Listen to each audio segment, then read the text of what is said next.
નવસારી શહેરના ગોલવડથી ચાંદની ચોક જતા માર્ગ પર આવેલા બેંકોર ભવનનો ઉપરનો ભાગ જર્જરિત બનતા ગ્રાઉન્ડ ફ્લોર પર રહેતા પરિવારે ઉપરના માળને તાત્કાલિક તોડી પાડવા માટે નવસારી મહાનગરપાલિકાને રજૂઆત કરી છે। નવસારી ગોલવડ મેઇન રોડથી ચાંદની ચોક સંગાડિયા વાડ વિસ્તારમાં આવેલ બેંકોર ભવનના ઉપરના બે માળ છેલ્લા ઘણા સમયથી અત્યંત જર્જરિત હાલતમાં છે। બિલ્ડિંગના ભાગો અવારનવાર તૂટી પડતા હોવાથી ગ્રાઉન્ડ ફ્લોર પર રહેતા પરિવારને જીવનું જોખમ ઊભું થયું છે। આ બિલ્ડિંગ અંગે વર્ષ 2018 થી નવસારી નગરપાલિકા દ્વારા અનેક વખત નોટિસો આપવામાં આવી છે, તેમ છતાં સંચાલકો દ્વારા આજ દિન સુધી કોઈ અસરકારક કાર્યવાહી કરવામાં આવી નથી। પરિણામે બિલ્ડિંગની હાલત દિવસે ને દિવસે વધુ ખરાબ બનતી જઈ રહી છે અને કોઈ મોટી દુર્ઘટના સર્જાય તેવી ભીતિ સેવાઈ રહી છે। બેંકોર ભવનના ઉપરના માળમાંથી કાંકરી, પ્લાસ્ટર અને કોન્ક્રીટના ટુકડાઓ તૂટી પડવાની ઘટનાઓ વારંવાર સામે આવી રહી છે। વરસાદી મોસમમાં તો સ્થિતિ વધુ ગંભીર બની જાય છે, ત્યારે મહાનગરપાલિકા દ્વારા સ્ટેબિલિટી રિપોર્ટની માંગ નોટિસ આપીને કરવામાં આવી હતી, જેને પગલે ગ્રાઉન્ડ ફ્લોર છોડીને ઉપરના બે માળ જર્જરિત હોવાનું સ્ટેબિલિટી રિપોર્ટમાં બહાર આવ્યું હતું। ત્યારે હવે મહાનગરપાલિકા શું પગલાં લે છે તે જોવું રહ્યું। મારું નામ જસ્મીન કાનાણી। શું સમસ્યા થઈ છે? હવે અમારે અહીંયા ગોલવાડ પોલીસ ચોકીની ગલીમાં જે બે નોકર ભવન કરીને જે એપાર્ટમેન્ટ છે એમાં ઉપરના બે માળ જર્જરિત થઈ ગયેલા છે ને ખલાસ થઈ ગયેલા છે। નગરપાલિકા 2018થી નોટિસ આપે છે, તો એ લોકો ઉપરવાળા કંઈ કરાવતા જ નથી, કોઈ જાતનું કંઈ નથી કરાવતા।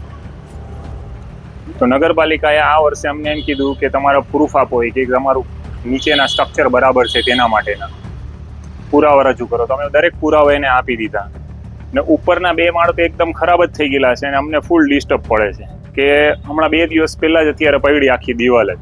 નગરપાલિકામાં ગયા તો કે નહીં કોઈ નથી, આ મોકલાવું છું, એ રીતની વાત કરી કે મોકલાવું છું ને હવે આ તો અંદરના ભાગમાં પડી, આગળનો ભાગ બી એટલો બધો ખરાબ થઈ ગયેલો છે કે સામે સ્કૂલ છે ને એકદમ ફૂલ રોડ ચાલુ રહીએ છે। હવે કોઈ રોડ પરથી ગયું, કોઈ પબ્લિકને લાગ્યું તો શું કરવાનું? હવે બધા એ લોકો એમ કહે છે કે અમારે પડાવવું જ નથી। હવે સાહેબને મળ્યા તો સાહેબ કહે કે અમે દિવાળી પર કામમાં વ્યસ્ત છીએ એટલે પછી દિવાળી પછી મોકલાવી। દિવાળી પછી ગયા તો એ કે હમણાં અલીફનગરમાં કામ ચાલુ છે પછી મોકલાવીએ, એ રીતના બધા વાયદા કરી દઈએ ને ઉપરવાળાએ જે કીધું એ પ્રમાણે અમે બધા ડોક્યુમેન્ટ સબમિટ કર્યા। તો હવે આનો કોઈ નિકાલ જ આવતો નથી કે હવે અમે શું કરીએ અને કઈ રીતના પગલાં ભરીએ। નવસારી મહાનગરપાલિકા થયું પણ કઈ ફેસિલિટી કે કંઈ અમને એ પ્રમાણે કોઈ સહાય જ નથી આપતા કોઈ જાતની। હવે એના માટે શું કરવું જોઈએ હવે અમને કંઈ ખબર નથી પડતી કે હવે કઈ રીતે આગળ પગલાં ભરીએ। ગૌતમ કુમાર મતલબ મિસ્ત્રી, બેંકોર ભવન સંગાડિયાવાડ। હવે આ 2018થી જે નોટિસ મોકલી છે એ લોકોએ, પણ એ લોકો ઉપર બે માળને પહેલો માળ ને બીજો માળ જર્જરી બતાવ્યો છે ને એમની નોટિસ બી આપી દીધી છે ને એને હમણાં ગુરુવારે બી પાછું પડ્યું હમણાં એટલે એમને કીધું કે 2 દિવસમાં આવશે પણ કોઈ આવ્યું નથી ને નીચે જે ગ્રાઉન્ડ ફ્લોરની અંદર જે સ્ટ્રક્ચર સ્ટેબિલાઇઝરનો રિપોર્ટ માંગ્યો તે એ બી બધું રજૂઆત કરી, બધું કમ્પ્લીટ કર્યું, પણ એ લોકો હજુ તક એમાં આવ્યા નથી। આ કાલે આવું પરમદાડ આવું, આજે દોઢ 2 મહિનાથી આવી રીતે જ વાત કરે અને ખાલી નોટિસ આપે સંતોષ માને છે।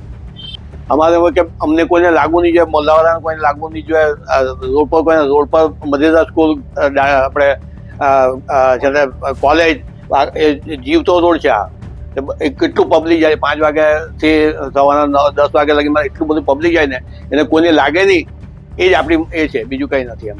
નવસારી નગરપાલિકાએ જર્જરિત ઇમારતોને તોડવા માટેની અસંખ્ય નોટિસો આપી છે, પરંતુ એ નોટિસની અમલવારી રૂપે કેટલા કાર્યો થયા એ જણાતું નથી અને એવું લાગે છે કે ફક્ત એક પ્રક્રિયા અને કામગીરી દેખાડવાના ભાગરૂપે આ નોટિસો આપી હોય એવું લાગે છે। અને આ નોટિસ આપવાનો જે મુખ્ય હેતુ છે કે આ જર્જરિત મિલકતના પડી જવાથી કે અન્ય રીતે કોઈને નુકસાન ના થાય, કોઈની જાનહાનિ ન થાય એ હેતુ છે, પણ એ હેતુથી નોટિસ આપવામાં આવેલ હોય એવું જણાતું નથી, કારણ કે એ હેતુ પુરવાર કરવા માટે જે કામગીરી કરવી જોઈએ નોટિસ પીરિયડ પૂરો થયા પછી એવી કામગીરી કોઈ થઈ રહે એવું જાણવામાં આવતું નથી અને એના કારણે લોકોમાં આજે અસંતોષ છે કે આ જે પ્રક્રિયા તમારે કરવી જોઈએ નોટિસ આપ્યા પછી એનો પીરિયડ પૂરો થાય એટલે તે કરવા માટે મહાનગરપાલિકાના કમિશનર શ્રી છે આપજે એમની ખૂબ જવાબદારી છે અને એ જવાબદારી એમણે લોકોના જાનમાલના રક્ષણ અર્થે પણ નિભાવવી જોઈએ એ જરૂરી છે.